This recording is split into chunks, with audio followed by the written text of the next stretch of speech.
ጠቅላላ አባቶቻችን ያወረሱን ሃይማኖታዊ ስርዓትና ባህል ነው።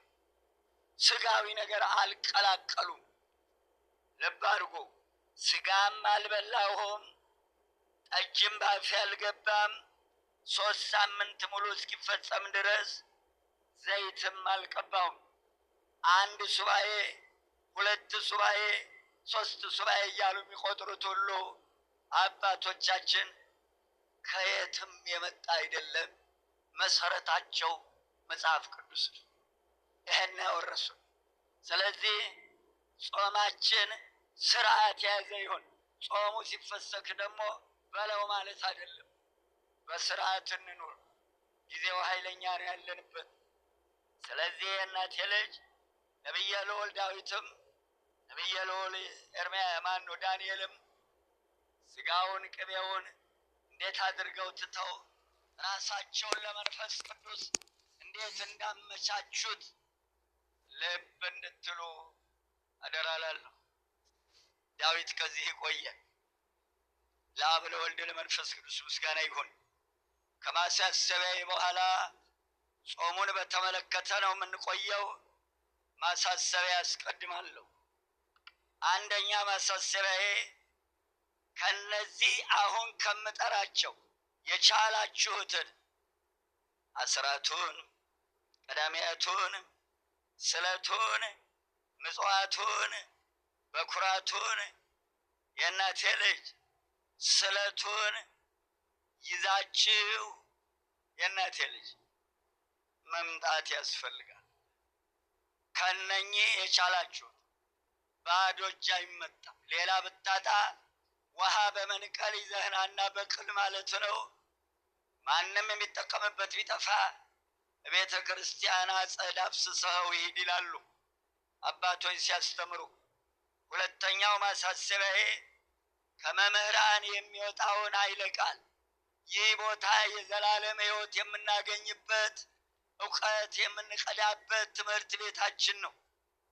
ታውታላችሁ። አልጠቀመንም፣ አልተጠቀምንበትም፣ አልረባንም እንጂ ትምህርት ቤት ተሰርቶ መምህር ተቀጥሮ ደሞዝ እየተከፈለው መጽሐፍት ይዞ ይማራል።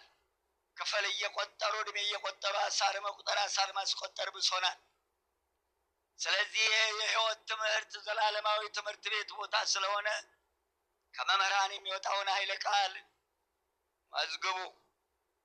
3 ዕለተ ሰንበት ዘለዓለም ትንሣኤ ናት። ኋላም ዓለም የሚያልፍባት ዕለት ናት። አትግዙባት፣ አትሽጡባት፣ እረፉ። ትንሣኤ ናት። ኋላም እኩሉ ለሐሳር እኩሉ ለዘላለም እረፍት የሚለይባት ዕለት ናት። እናቶቼ ምን ነው የዓርብ ውሃ ብላችሁ ቅዳሜና እሑድን ታርፉ የለም እንዴ? ምን ሆን? አራተኛው ይሄ በዕለተ ሰንበት ጉዞ አላማረኝም። ደብረ ዘይት ምንጊዜም እሑድ ነው የሚውለው። እኔም ሳልቀር አባቶቻችን ዓርብ ነው የሚገባው። ቅዳሜ ቢቀደስ አስቀድሰው የሚቆርብ ቆርቦ እሑድ ታቦቱን አንግሰው ሰኞ ጠዋት ኪዳን አድርሰው ወደ የሀገሩ ይመለሳል። ከሩቅ የመጣው ቅርብ ያለው ሕዝብ ከሌሊቱ ጨመር አድርጎ ታቦቱን አንግሶ በየቤቱ ይመለሳል። በዚያን ዕለት በየገዳማቱ የሚኬደው ዓርብ ነው የሚገባው። እመቤታችን ድንግል ወላዲተ አምላክ ግሸን ማንም ሰኞ ብትውል ዓርብ ነው የሚገባው። ማክሰኞ ብትውል ዓርብ ነው የሚገባው። ሮብ ብትውል ጠቅላላ አመቻችቶ ሰኞና ማክሰኞ ነው የሚገባው። የእናቴ ልጅ እሑድ ገበያ፣ ቅዳሜ ገበያ፣ ቅዳሜ ሰርግ፣ ግንቦት ሰርግ ደርግ ያመጣብን ጦስ ነው። ሽበታችሁ ይፍረደኝ አባቶች። በንጉሱ ዘመን እሑድ ሱቅ የከፈተ ንግድ ፈቃዱ ይቀማ አልነበረም? አንዴ ተለክፈናል። የእናቴ ልጅ ሌላው በዕለተ ሰንበት መንገድ ዘግተው ኳስ የሚጫወቱ ልጆቻችሁን ከልክሉ። ደወሉ የተደወለው ቅዳሴ የሚቀደሰው ለጠቅላላው ለአዳም ልጅ ነው። መንፈስ ቅዱስ ወርዶ ስጋው ደሙ ለውጦ የዘላለም ሕይወት በሚያ